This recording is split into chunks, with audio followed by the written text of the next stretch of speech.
Hello students, आप कक्षा 11 biology chapter 1 पढ़ रहे हैं जीव जगत के बारे में।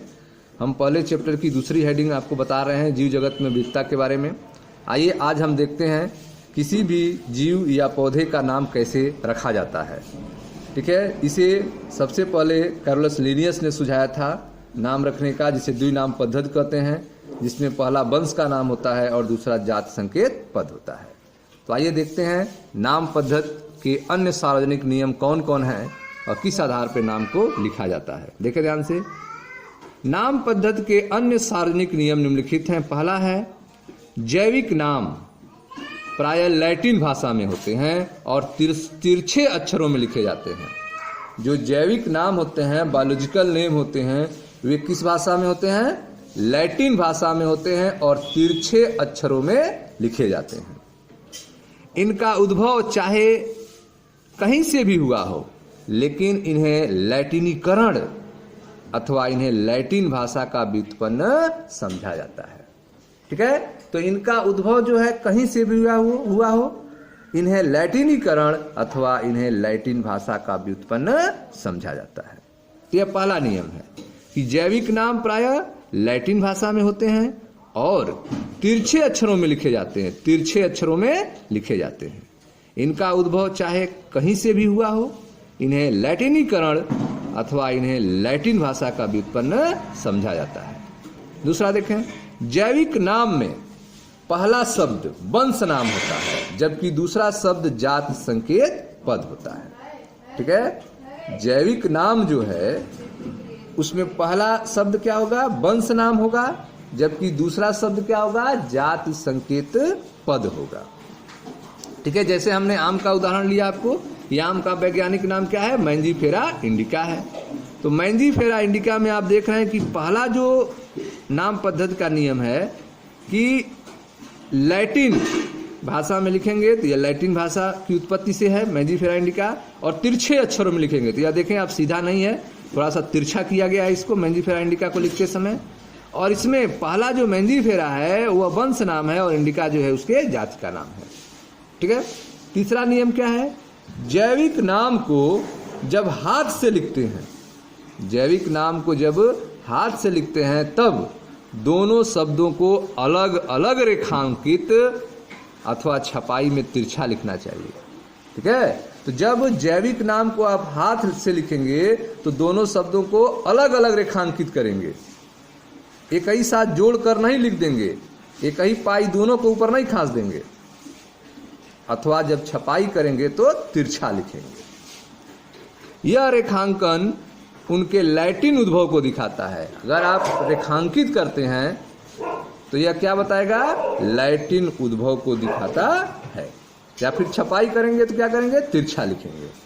ठीक है, तो जैविक नाम को जब हाथ से लिखते हैं तब दोनों शब्दों को अलग अलग रेखांकित अथवा छपाई में तिरछा लिखना चाहिए।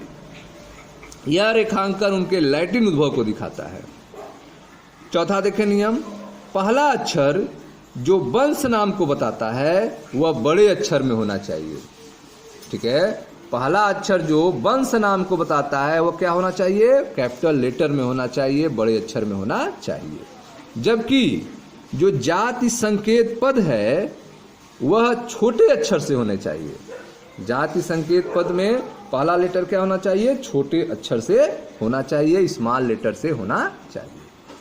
मैंजीफेरा इंडिका के उदाहरण से इसकी व्याख्या आप कर सकते हैं। ठीक है, मैंजीफेरा जब आप लिखेंगे तो कैपिटल एम से लिखेंगे, और जब इंडिका लिखेंगे तो आई जो होगा स्मॉल लेटर से शुरू करेंगे। क्यों? क्योंकि मैंजीफेरा जो है वह उसके वंश का नाम है, जबकि इंडिका जो है उसके जाति का नाम है। ठीक है, तो यह नियम है जिसके आधार पर हम किसी भी प्लांट या एनिमल का नामकरण करते हैं। जाति संकेत पद के बाद, जब जाति संकेत पद आप लिख लेंगे तो जाति संकेत पद के बाद अर्थात जैविक नाम के अंत में लेखक का नाम लिखते हैं और इसे संक्षेप में लिखा जाता है। ठीक है, जाति संकेत पद के बाद अर्थात जैविक नाम के अंत में लेखक का नाम लिखते हैं और इसे संक्षेप में लिखा जाता है। जैसे देखें, मैंजीफेरा इंडिका, मैंजीफेरा वंश नाम हो गया, इंडिका आपका जाति का नाम हो गया। अब लेखक का नाम लिख रहे हैं और संक्षेप में लिखेंगे, 60 में लिखेंगे लिन, ब्रैकेट में लिख दिए लिन। इसका अर्थ क्या है? इसका अर्थ है कि सबसे पहले स्पीसीज का वर्णन लिनियस ने किया था। मैंजीफेरा इंडिका स्पीसीज का वर्णन सबसे पहले किसने किया था? लिनियस ने किया था। लिनियस के नाम को 60 में यहां पर लिन लिखा गया है। ठीक है, तो यह था आपका सार्वजनिक नियम नाम पद्धति के। आइए आगे देखते हैं। यद्यपि सभी जीवों का अध्ययन करना लगभग असंभव है। ठीक है, जीवों की संख्या बहुत अधिक है, सभी जीवों का अध्ययन करना क्या है? अलग अलग जो है अध्ययन करना असंभव है। यद्यपि सभी जीवों का अध्ययन करना लगभग असंभव है, इसलिए ऐसी युक्ति बनाने की आवश्यकता है जो इसे संभव कर सके। सभी जीवों का अलग अलग अध्ययन करना क्या है? लगभग असंभव है, इसलिए ऐसी युक्ति, ऐसी टेक्निक बनाने की जरूरत है जो इसे संभव कर सके, जीवों का अध्ययन किया जा सके। इसी प्रक्रिया को वर्गीकरण कहते हैं। जीवों को अध्ययन करने की जो युक्ति बनाई गई है, इसे ही क्या कहते हैं? वर्गीकरण कहते हैं, क्लासिफिकेशन कहते हैं। यद्यपि सभी जीवों का अध्ययन करना लगभग असंभव है, इसलिए ऐसी युक्ति बनाने की आवश्यकता है जो इसे संभव कर सके। इस प्रक्रिया को वर्गीकरण कहते हैं।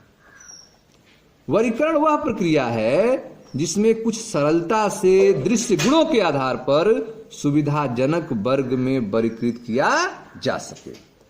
क्लासिफिकेशन, वर्गीकरण क्या है? तो वर्गीकरण वह प्रक्रिया है जिसमें कुछ सरलता से दृश्य गुणों के आधार पर सुविधाजनक वर्ग में वर्गीकृत किया जा सके।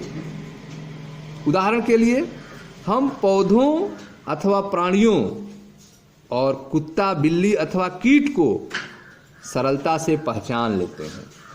ठीक है, पौधों अथवा प्राणियों को, कुत्ता, बिल्ली अथवा कीट को आप आसानी से पहचान लेते हैं। जैसे ही हम इन शब्दों का उपयोग करते हैं, उसी समय हमारे मस्तिष्क में इन जीवों के ऐसे कुछ गुण आ जाते हैं जिससे उनका उस वर्ग से संबंध होता है। ठीक है, तो अगर कुत्ता कहा जाए तो तुरंत आपके दिमाग में कुछ गुण आएगा, कुछ क्वालिटी आएगा जो उसके ग्रुप को बताएगा, उसके वर्ग को बताएगा। जब आप कुत्ते के विषय में सोचते हो तो आपके मस्तिष्क में क्या प्रतिबिंब बनता है? जब आप कुत्ते के बारे में सोचेंगे तो कुत्ते के अलग अलग वैरायटी के बारे में आपके मस्तिष्क में विचार बन सकता है। स्पष्ट है, आप कुत्ते को ही देखेंगे, न कि बिल्ली को। ठीक है, और यदि एल्सेशियन के विषय में सोचें, जो कुत्ता की एक जाति है, एक वैरायटी है, ठीक है, तो आपको पता लगता है कि हम किसके विषय में चर्चा कर रहे हैं, किस कुत्ते के बारे में चर्चा कर रहे हैं। तो अगर डॉग की बात की जाए तो डिफरेंट टाइप के डॉग आपके दिमाग में आएंगे, लेकिन अगर एल्सेशियन कहा जाए तो एक स्पेशल टाइप के डॉग आपके दिमाग में आएंगे। इसी प्रकार मान लो हमें स्तनधारी कहना है, तो आप ऐसे जंतु के विषय में सोचेंगे जिसके बाह्य कान हो और शरीर पर बाल होते हो। ठीक है, तो अगर स्तनधारी कहा जाए तो तुरंत आपके दिमाग में आएगा कि ऐसा जीव के बारे में कहा जा रहा है, जंतु के बारे में कहा जा रहा है जिसके बाह्य कान होते हैं और शरीर पर बाल होते हैं, उन्हीं को स्तनधारी कहते हैं। इसी प्रकार पौधों में यदि हम गेहूं के विषय में चर्चा करें तो हमारे मस्तिष्क में गेहूं का पौधा आ जाएगा। इसीलिए ये सभी कुत्ता, बिल्ली, स्तनधारी, गेहूं, चावल, पौधे, जंतु आदि सुविधाजनक वर्ग हैं जिनका उपयोग हम पढ़ने में करते हैं।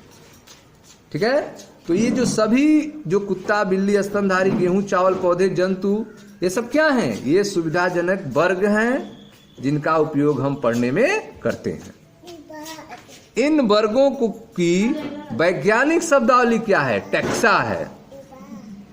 इन वर्गों की वैज्ञानिक शब्दावली क्या है? टेक्सा है। वैज्ञानिक रूप से इसको क्या कहेंगे? वर्ग को टेक्सा कहेंगे। यहां आपको स्वीकार करना चाहिए कि टेक्सा विभिन्न स्तर पर सही वर्गों को बता सकता है। टेक्सा जो है वह विभिन्न वर्गों पर, ठीक है, सही वर्ग विभिन्न स्तर पर सही वर्गों को बता सकता है। पौधा भी एक टेक्सा है, गेहूं भी एक टेक्सा है, इसी प्रकार जंतु, स्तनधारी, कुत्ता भी, ये सभी क्या है? टेक्सा है। ठीक है। लेकिन क्या आप जानते हैं कि कुत्ता एक स्तनधारी है और स्तनधारी प्राणी है। इसलिए प्राणी, स्तनधारी तथा कुत्ता विभिन्न स्तरों पर टेक्सा को बताते हैं। ठीक है। तो इस प्रकार आप देख रहे हैं कि पौधों में यदि हम गेहूं के विषय में चर्चा करें तो हमारे मस्तिष्क में गेहूं का पौधा आ जाएगा।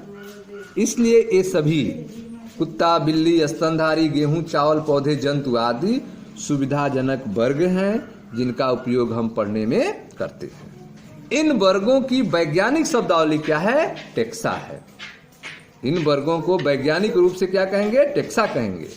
और यहाँ आपको स्वीकार करना चाहिए कि टेक्सा जो है वह विभिन्न स्तर पर सही वर्गों को बता सकता है। टेक्सा जो है वह विभिन्न स्तर पर सही वर्गों को बता सकता है।